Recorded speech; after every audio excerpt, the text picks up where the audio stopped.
नमस्कार साथियों और आप सभी का बहुत बहुत स्वागत है। मेरा नाम है राजवीर। साथियों, इस वीडियो में जो मैं बात करने वाला हूं बड़ी महत्वपूर्ण बात है और इस पर चर्चा एक लंबे समय से चली आ रही है। जब इस ये वैकेंसी यूपी एलटी ग्रेड 2025 की जब वैकेंसी आई थी, उस समय पर भी मैंने ये बात कही थी। और इंग्लिश लैंग्वेज और लिटरेचर का जो मुद्दा है, इस पर कई बार मैंने बात करी है। इवन हमने पहले मेल भी भेजे थे, आप लोगों ने सपोर्ट भी किया था। आज फाइनली ये बात आयोग तक पहुंचाई गई है और आप में से ही कुछ ऐसे कैंडिडेट हैं जिन कैंडिडेट्स ने इस सूचना को पहुंचाने का काम किया है।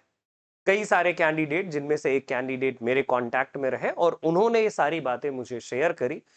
और पहले जब हमने कई सारे ईमेल भेजे और काफी बल्क में मेल गए, लेकिन आयोग की तरफ से ऐसा कोई जवाब नहीं था। अभी भी आज ये बात पहुंचाई गई है कि इंग्लिश लिटरेचर और इंग्लिश लैंग्वेज दोनों को समान अवसर दिया जाए यूपी एलटी ग्रेड की भर्ती में। तो फाइनली आयोग तक बात पहुंच चुकी है। मैं आपको पूरे प्रूफ के साथ ये सारी चीजें दिखाने वाला हूं और आप प्रूफ के साथ पूरी की पूरी बातों को देखिए, क्या बात है और क्या है ये पूरा का पूरा मुद्दा। और हां, आप सभी लोगों से मैं सहयोग की अपेक्षा करता हूं। मैं चाहता हूं कि आप सभी लोग इस मुहिम में हमारा सहयोग करें और हमारे साथ रहें। और इसलिए आपका साथ जरूरी है कि आपके साथ से ही ये बात क्लियर हो सकती है। आप ये प्रार्थना पत्र देख सकते हैं, सेवा में अध्यक्ष महोदय सचिव। तो ये लोक सेवा आयोग ये आज दिया गया है और इसका विषय क्या है?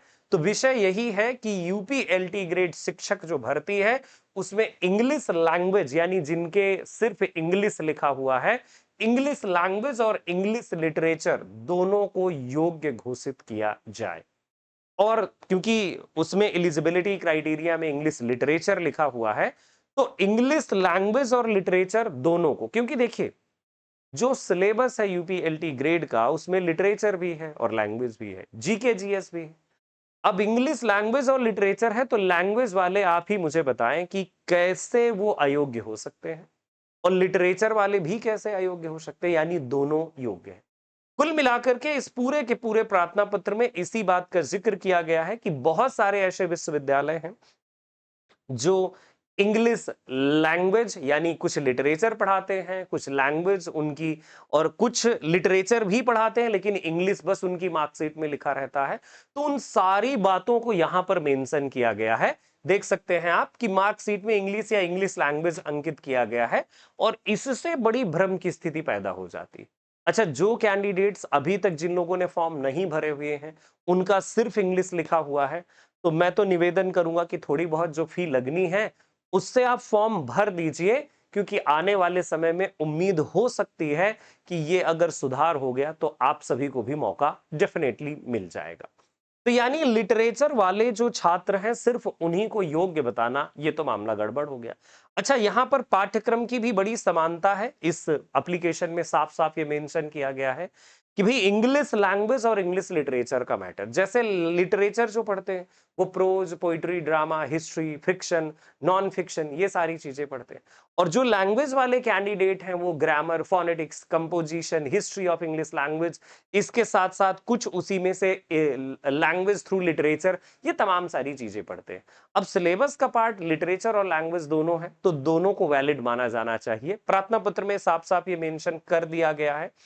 इसके अलावा अगर और बात करी जाए तो बहुत सारे एग्जाम हैं, यूपीटीजीटी है, DSSS भी है, या ऐसे ही बहुत सारे एग्जाम हैं जिनमें इंग्लिश लैंग्वेज या लिटरेचर, सिर्फ इंग्लिश यानी इंग्लिश से अगर उसने पढ़ा है तो इस चीज को बराबर मतलब मान्यता दी गई है। ऐसा नहीं है कि वो एलिजिबल नहीं है और वो एलिजिबल है। इसके लिए संवैधानिक आधार भी है कि आर्टिकल 14 समानता का अधिकार ये भी कहता है आपका कि किसी के साथ कोई इस तरह का भेदभाव नहीं किया जा सकता। तो देखो भाई, ये कॉम्पिटिटिव एग्जाम है। अगर ग्रेजुएशन किया है, इंग्लिश है, वो लैंग्वेज है या लिटरेचर है, समान अवसर मिलना चाहिए, क्योंकि सिलेबस भी लैंग्वेज और लिटरेचर है। इवन जो स्कूल में पढ़ाया जाता है उसमें भी लैंग्वेज और लिटरेचर है। तो इस पूरी बात को इसमें मेंशन किया गया है। अच्छा, इसके अलावा भी कुछ बातें हैं जिन पर मैं आपसे अभी चर्चा कर लेता हूं। इसके अलावा भी कुछ बातें हैं। एक और जो है हमारे पास ये पेज है, इसी का पेज मैं आपको दिखाना चाहूंगा सभी को। तो ये देखिए पूरा का पूरा राष्ट्रीय शिक्षा नीति 2020 यानी जो एनईपी है, तो ये भी इस पर बातचीत करती है कि भाई इंग्लिश लैंग्वेज और इंग्लिश लिटरेचर ये दोनों कुल मिलाकर के देख सकते हैं 2022 के अनुसार भाषा शिक्षण में संप्रेषणीय व्याकरण, ध्वनि विज्ञान एवं लेखन कौशल पर विशेष बल भी दिया गया है। तो कुल मिलाकर के बात यहाँ पर ओवरऑल ये है, सभी सारी बातों को मिलाकर के एक बात ये है कि लैंग्वेज और लिटरेचर दोनों को वैलिड माना जाए। English graduation with English, English language या इंग्लिश लिटरेचर, इनको वैलिड माना जाए। अच्छा, जैसे और भी इंग्लिश है, जैसे कुछ और भी इंग्लिश के जैसे पार्ट हैं, क्योंकि मैं उसके बारे में बहुत सारे कैंडिडेट हमें मैसेज करते रहते हैं कि जैसे वो इंग्लिश को एज अ कम्प्लीमेंट्री वगैरह पढ़ लेते हैं। उसकी बात नहीं हो रही है यहाँ पर। इंग्लिश उन लोगों की बात हो रही है जिनके मार्कशीट में इंग्लिश लिखा है या इंग्लिश लिटरेचर है या फिर इंग्लिश लैंग्वेज है, ये उनकी बात हो रही है ना। यस, तो यहाँ पर साफ मेंशन किया गया है कि हमारा अनुरोध है कि graduation with English, English language और इंग्लिश लिटरेचर, इनको जो है तीनों को मान्यता दी जाए और तीनों जो है ये मतलब एप्लीकेशन फॉर्म भरने के वो हो जाए, मतलब सबको एलिजिबल कंसीडर किया जाए।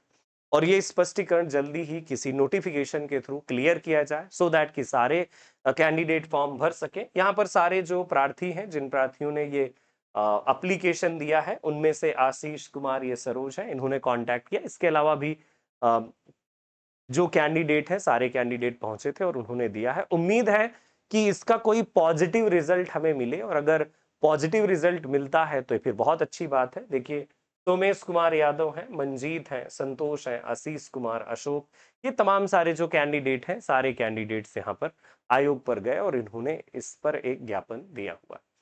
तो बात ये आती है कि आप सभी से इस पर सहयोग की अपेक्षा की जाएगी। मैं चाहूंगा कि आप इसी लिटरेचर लवर्स के साथ हमारे साथ ट्यून रहें, हमारे टेलीग्राम को भी ज्वाइन कर लीजिएगा।